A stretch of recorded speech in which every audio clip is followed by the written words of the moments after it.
phải thọt bị thọt lấy tụp ở trên bị phải đó mà thôi mà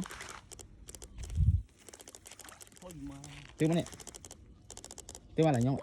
này bà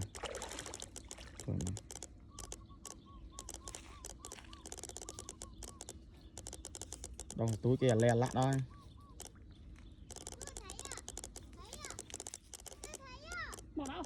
nghe tao nói đi họ quay chơi mày là phóng tiếng đồ hộp ôi tươi nhảy nhảy tôi ba cầm lên về cầm à lúc khọ bạt mang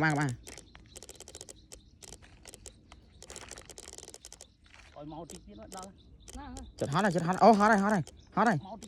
đó ngang khọ bạt rồi mày à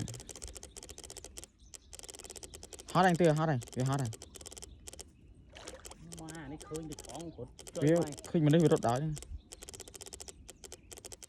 cho đây ngó mày háp trời ba ai thổ ba vậy là ơiมันปลาพงđấy chết chú à nó này mà kiểu này mà cái rất mập phật lại vô mà cắn nữa nè tốt trời dạ kỳ lố này kỳ mắt bật bằng mốc